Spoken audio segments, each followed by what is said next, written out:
Okay, today we are going to talk about abiotic disorders. And an abiotic disorder is anything that is not caused by a living organism. We're going to look at all the things that could be hurting your plants that are not pests. The most fundamental error you could make is to assume a pest is damaging your plants, when in reality, it is something caused by the environment.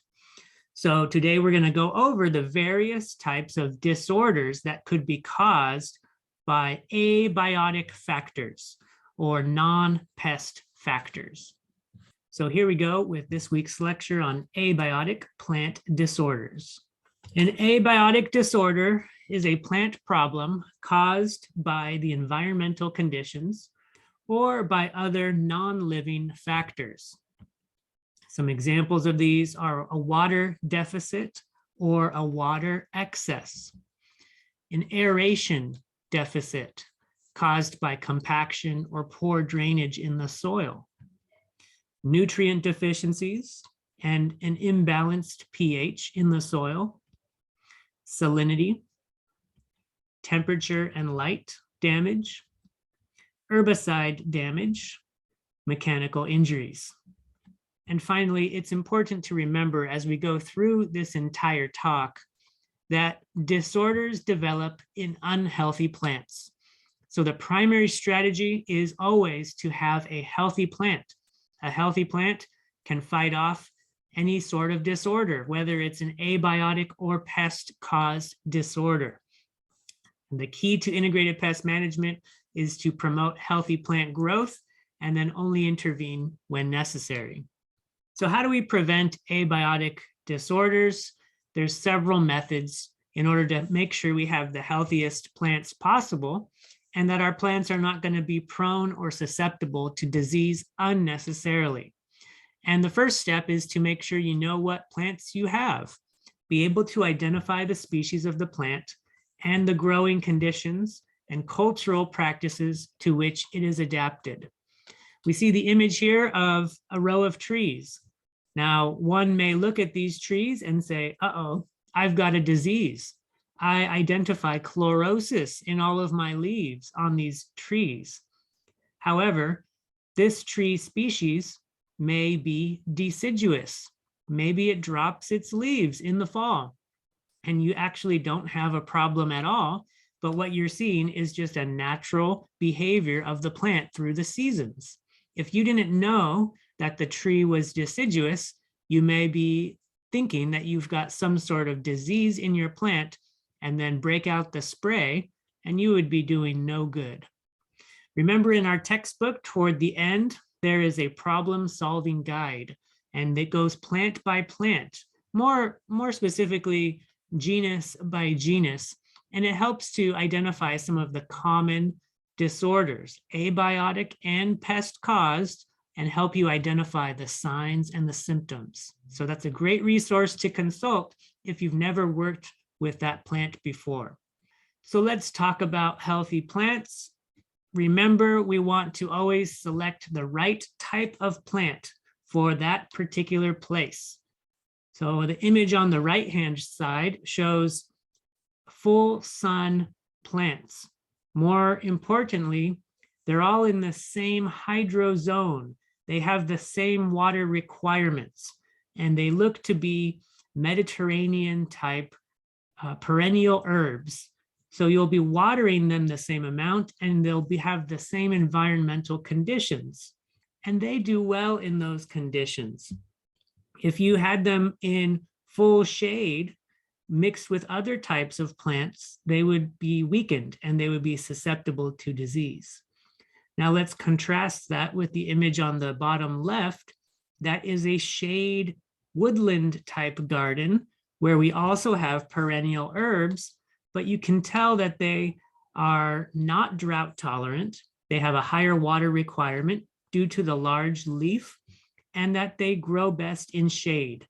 And you can see that there's a tree there that casts some shade, and that's these types of plants. That's their preferred planting location. And if we mix the two or put them in the wrong place, it would weaken the plant and they'd be susceptible to disease. Other things to consider for healthy plants is what type of soil or drainage requirements are those plants adapted to? What types of exposure? How much space do they require to grow? And are there any obstacles in the way that will prevent that from happening? The way we design our landscapes is very important to ensuring proper plant health. And one of the most important things you can do is to know how large the plant is going to be and to give it enough space. So in particular with trees, this becomes very important. Here we have a diagram showing various types of trees, their sizes, and where they should be located in a residential landscape setting. For example, if you have power lines overhead, you don't want tall trees that are going to grow up into those power lines. Similarly, we're thinking about access, pedestrian walkways, streets, driveways, and even the structures themselves. In the diagram below, you can see the house is surrounded by trees, both deciduous trees as well as conifers. And in California, in our area, we would probably say this is a little bit too dense of a planting, although it probably is very shady and nice and cool in the summertime. But some of these trees may be a little close to that house. They may be unnecessarily dropping leaves on the roof. And if you're in fire-prone landscapes, then this could potentially be something that causes a house to catch fire. So it's not necessarily appropriate from all perspectives, but just trying to illustrate the point that the right plant in the right place can really solve a lot of problems before they even have a chance to occur. Here's an image that shows what happens if you put the wrong plant in the wrong place. And that power line example illustrated, and I think it's quite comical, almost surreal looking to have a tree this close to power lines, and somebody needs to clearly maintain that. And in order to do so, they literally chop out a tunnel inside the tree canopy. Looks kind of neat, but requires a lot of work and unnecessarily damages the plant. If the plant, and it looks to me like the tree was probably there first, the power lines may have come second, but those two should never be put close together. And if they were given their proper space, it would eliminate potential problems. Not only are we thinking about the climate of the area and the plant's appropriateness, but you consider the microclimate as well. And a microclimate is anything in a specific site that may impact the temperature, the humidity, the sun exposure for our plants. So a classic example of microclimate is a wall or a building, and the south or sun-facing side of the building is going to have a different microclimate than the north or the polar facing side. If you're in the southern hemisphere, Australia, South America, South Africa, it's going to be flipped. But for us, south is warm, north is cool. You're going to have shade, you're going to have sun, and different plants will do well in different sides of that wall. So again, things to consider when trying to put plants in their proper place. We want to plan for the root growth as well. It's not just about what happens above the soil. We're thinking about down below. And here's some very interesting images. The one on the left shows what happens when certain trees, not every tree would do this, certain trees in urban settings grow on top of segmented pavers. And you can see they follow the groove of the pavers, and you end up with a herringbone pattern of roots. Now, I think that's particularly interesting and certainly not good for the tree if it had its choice, but almost looks like an art piece. And I think it's quite interesting and definitely illustrates the point that trees need their roots. More typically, we see the images on the left-hand side where trees are planted in urban settings and their roots are confined to very narrow spaces between sidewalks and streets, for example. And one of the things you get if you have a certain type of tree is more of a chance that the roots will uplift the sidewalk, cause safety hazards, and either long-term, either the sidewalk stays or the tree stays, because both cannot coexist when you get to problems of this magnitude. And anytime you have to dig down and cut the roots, you're going to be damaging the tree. So same with your smaller plants, you want to always be giving things the proper space that they need to grow to full size and be healthy. Now let's talk about the water deficit or excess. And it's important to remember that inappropriate irrigation is the most common cause of landscape plant damage, either too much water or not enough water. Inadequate water will cause your plants to wilt, fade. You'll have dead leaf margins, premature leaf drop, few flowers and fruit, susceptibility to wood-boring insects. And this can be a natural occurrence in our wildlands or in our landscapes due to a lack of water. Over-irrigation will cause bark splitting, root decay pathogens, nematode damage, foliage discoloration, and again, wilting. Isn't it interesting that wilting is a symptom of inadequate water as well as over-irrigation? And now let's look down in the soil at aeration deficit. Roots require oxygen for growth. And so we want to examine our soil and the roots and inspect for anything that indicates a lack of oxygen. And that could be a smell like rotten eggs, sort of that sulfur smell, which would indicate an anaerobic condition. We want to look for gray or black soil. And if you see ponding on the surface, that's also an indication. How much oxygen do you need? Well, if you look at the pie chart down below, you can see that a healthy soil typically has about 25% air. And what that means is in the gaps between the rocks and minerals, we want it to be halfway filled with air and halfway filled with water. If you look at the drawing on the top part of the screen, you can see that your typical soil is broken down into aggregates or little clumps, and we need those clumps to have a good structure in order to allow for large spaces as well as small spaces.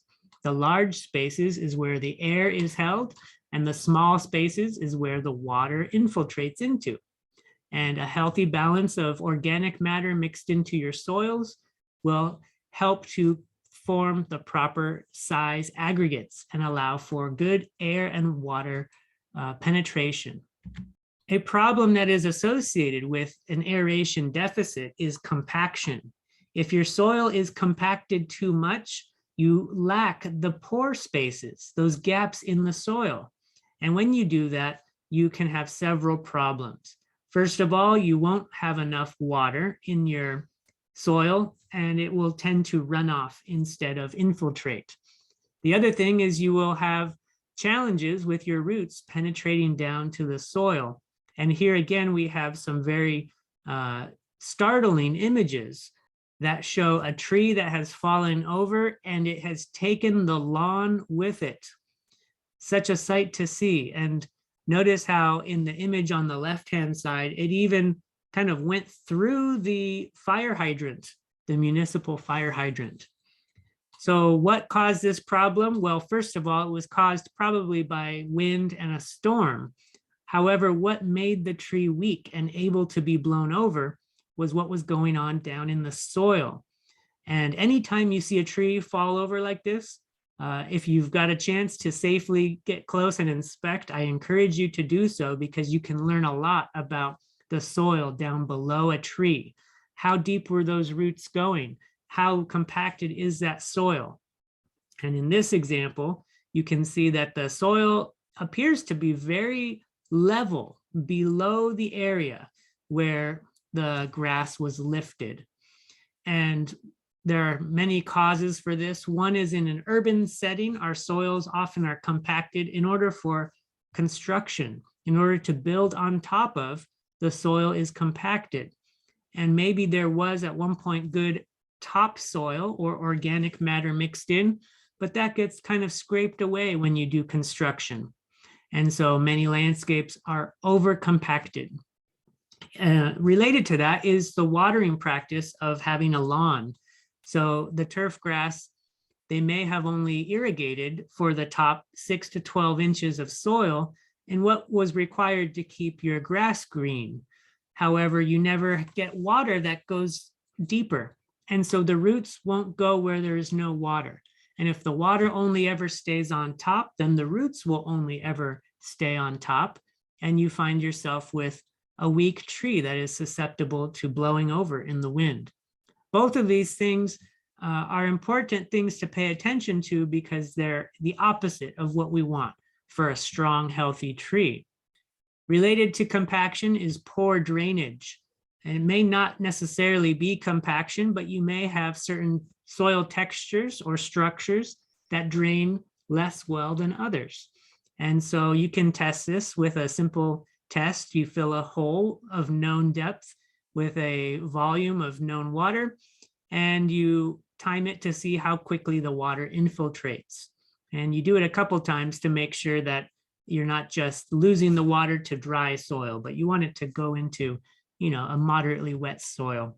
And there's different rates of infiltration for different textures of soil. The image on the right-hand side showcases what happens if you over-irrigate in a soil that has either compaction or a clay texture that has slow drainage, slow infiltration. This could be after a rain, or it could be due to the irrigation running too long. And you can see even green algae starting to form in that soil. And that's an indication that you've got too much water, not enough oxygen, and those plants are going to be struggling as a result. The struggling plants will be more susceptible to disease, but also we're experiencing some symptoms that are observable just by looking at the plant in its reaction to poor drainage. It would be a shame to apply a chemical or a fertilizer to this plant when all you had to do was solve the drainage issue. Also, it's important to recognize deficiency symptoms for essential elements of our plants. Many of them look like diseases and have the same names. And so we use the same symptom names to describe nutrient deficiency as well as pest damage or disease. And the first one is nitrogen. Nitrogen is the primary plant nutrient. It's the nutrient your plant needs from the soil in greatest abundance. So it's probably the first one it's going to lack. And we can recognize a nitrogen deficiency by observing chlorosis in the lower leaves. The older leaves will turn yellow. And remember, chlorosis is a disease symptom, but it's also a nutrient deficiency symptom. And the telltale sign of a nitrogen deficiency is you have green leaves on top, yellow leaves on the bottom, or the young leaves are green while the older leaves are yellow. Phosphorus is the second most needed plant element from the soil, and a phosphorus deficiency almost has the reverse effect of a nitrogen deficiency. So if you're deficient in phosphorus, you are still producing chlorophyll. However, the plant can't grow in other ways. And so what happens is the leaves get extra dark, and they can get so dark that they actually turn purple. So purple leaves is a symptom of a phosphorus deficiency. And the third most needed essential element from the soil is potassium. And this is why in most fertilizers, you're given a grade or an amount of NPK. A lot of people talk about NPK. Those are the three most needed essential elements from the soil in terms of the total volume your plant needs to get. Now, most of the time, you will have potassium in your soil. However, it's not always available to your plant in a water-soluble form. And the symptoms of a potassium deficiency are the leaf margins turning yellow and then brown, eventually drying up, curling under, and the leaf will fall off or die. And these are sometimes the same types of symptoms that we observe in certain diseases. And finally, I'm including an image of iron deficiency. Although it is not one of the primary macronutrients, it is commonly deficient, especially in certain plants in Southern California. And that is due to the alkalinity or the pH of the soil. Whether your soil is alkaline or acid is going to affect the solubility of the minerals in the soil and how easily they can be taken up by your plant's roots. And iron has a telltale deficiency symptom of chlorosis in between the veins of the leaves. It's called interveinal chlorosis. And people often just call it iron chlorosis because it's so easy to recognize. And especially in certain plants like citrus or plants that are suitable for our temperature, but not necessarily for our water regime.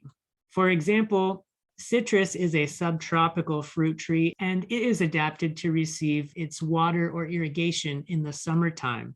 However, in Southern California, our Mediterranean climate, we do not receive our rainwater in the summertime, and so we tend to have alkaline soil, which results in an iron deficiency in these types of plants.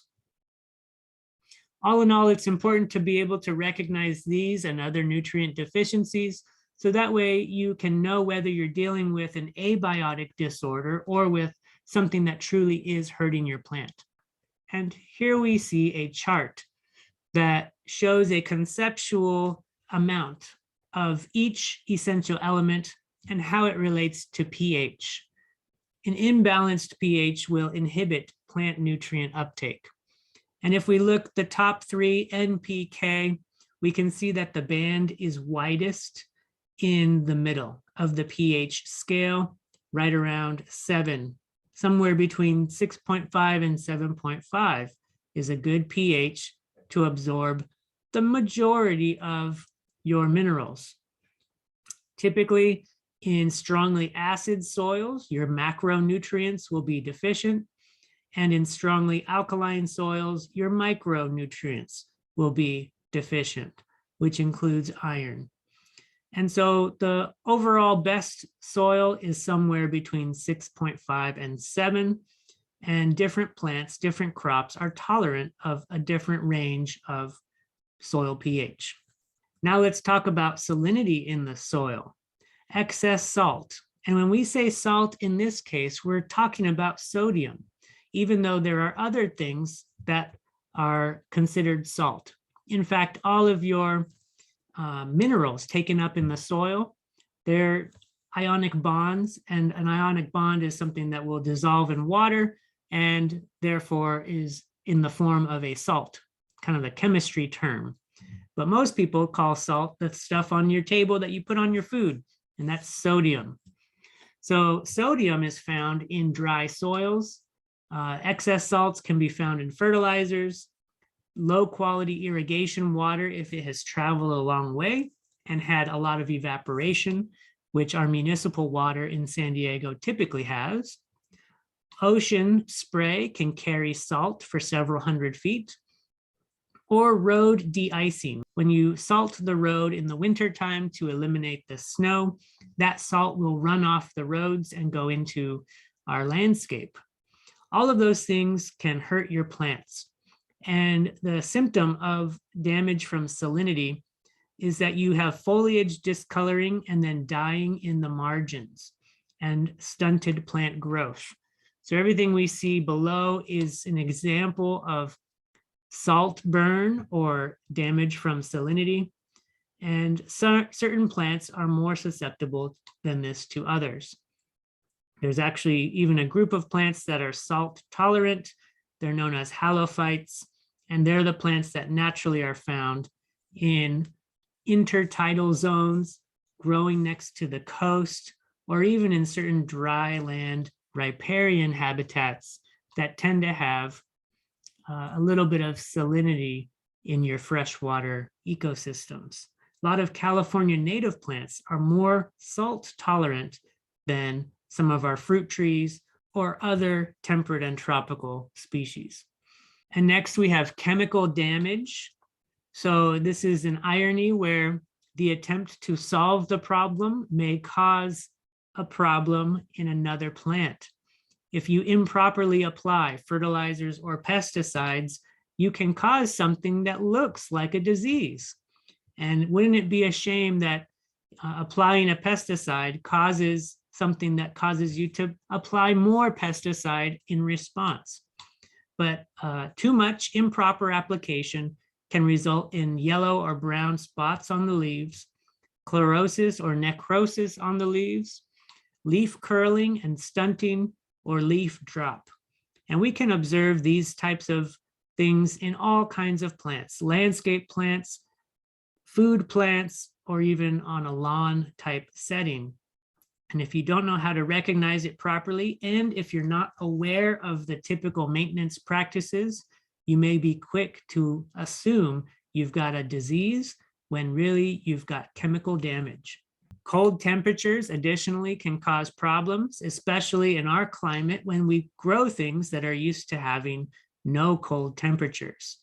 So chilling, freezing, and frost can all cause problems. Chilling is anything that's above 32 degrees. And our fruit trees, many fruit trees require actually some hours of chill. So chill is usually somewhere between 40 degrees and 32 degrees Fahrenheit. Many other plants don't like chill. And more importantly, they don't like freezing. Freezing is anything that's below 32 degrees. And if you have freezing temperatures and any kind of moisture in the air, you can develop frost. And all of these can damage certain plants in varying amounts. Cold damage will cause flowers and fruit to drop. You can end up with scorched foliage. You can have bark or wood that cracks and splits. And it's important to know that this damage may take a few days to show. So it may have been a cold night a few nights ago, and you're finally starting to see this scorch or this burnt look on your foliage. And you may think you've got a disease. However, look back, pay attention to the weather. And if if the temperature dropped below freezing, there's a good chance you have frost damage instead. Many of our tropical and subtropical species are not tolerant of frost. There's several coastal native plants that do not like frost. And typically all of your succulents, your desert succulents, are not tolerant of frost, at least not too much, because eventually if it gets cold enough and water freezes, it expands. And so any water that's held within our succulent plant species can also expand and almost pop the leaves and stems apart from some of these succulent species. So this is where knowing your climate becomes very important, and selecting the right plants for the right place, and also recognizing if you get the unusual frost spell, not to worry too much if you see some leaf scorch or some fruit drop. The opposite damage can also occur. We have sunburn. This is excessive exposure to solar radiation. And similarly, certain plants are more susceptible than others. The plants that are the shade-loving plants or the shade-tolerant plants, they can be damaged from too much direct sunlight. So you'll find this in a microclimate on the south-facing sides of walls and even the south-facing side of the plant. The bark can be cracked and cankered, and you can end up with foliage that has a glazed appearance or like a silver and brown necrosis. And you can see examples in the images below of sunburn damage on leaves. And some of these are houseplant species, but it can occur in many different types of plants. Next, we have mechanical injuries. These can include many types of things, including animals scratching, cutting the roots during construction, a mower or a trimmer damaging the plant. If the plant is girdled from a stake, usually a nursery stake would cause this if you don't remove it. If there's impact from vehicles, if there's paving over the roots, pruning or vandalism. All of these are mechanical injuries, and we can see examples of them below. When you see the bark stripped off down near the ground, and especially in a setting with a lawn, that's a good indicator that somebody drove their mower into it. They got the weed whacker a little too close to the tree, and you may see stripes of bark ripped off. Or someone else came and, who knows, kicked a soccer ball too many times into the tree, and that's mechanical damage. The image in the center shows an improperly staked tree. If you're going to stake a tree, you need to keep it away from the trunk so that it's not wrapping 100% around the trunk. Because as trees age, they get wider and wider every year with the growth rings of the tree. And if you don't give it space to get wider, you will actually cut into the living part of the tree and the tree will die. There's no coming back from a girdled tree unless you somehow create an artificial connection between the roots and the leaves. And over time, you can end up with severely girdled trees, not just from stakes, but also if you ever put a chain around a tree or a piece of wire around the tree. Sometimes people even put wire with a tag in order to identify the species for later. And if you don't remove that wire, eventually it's going to cut into the tree as it grows and will kill the plant. So we always want to allow for our plants to grow properly. Pruning is a form of mechanical damage that is quite commonly done incorrectly. If you don't prune properly or at the right time, or if you prune too much, you can cause damage. You can weaken the tree and make it more susceptible to pests.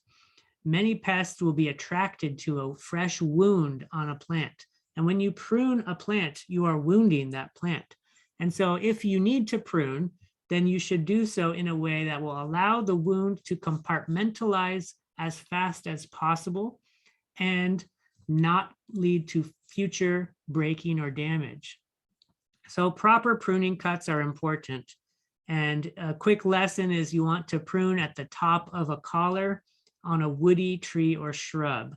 What that looks like is the image on the right-hand side on the top. You can see the correct pruning placement is right at the top of the swollen area between the trunk and the branch. And that's called the collar. Right at the top will result in a cut that looks like the image on the left-hand side.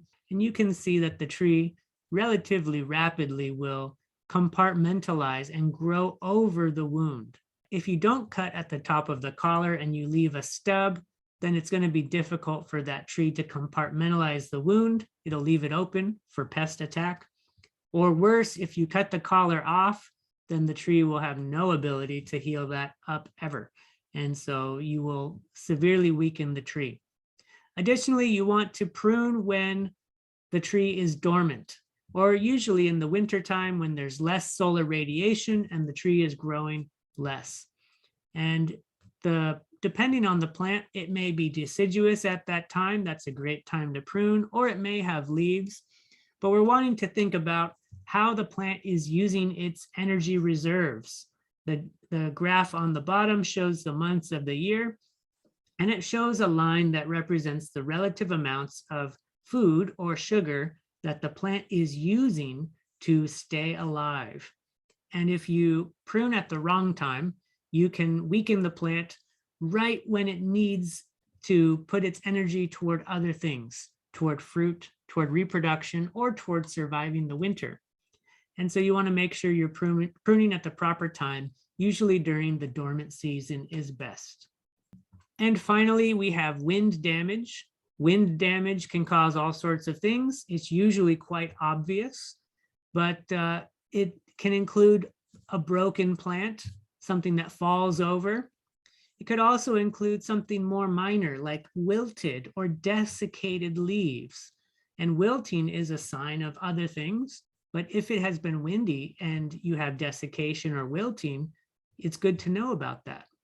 You can have a stunted growth, dwarfing, or a deformation where only branches form on one side of the tree or shrub. And all of these things are important to recognize to know if you've got a pest problem or if you're dealing with something that's naturally caused.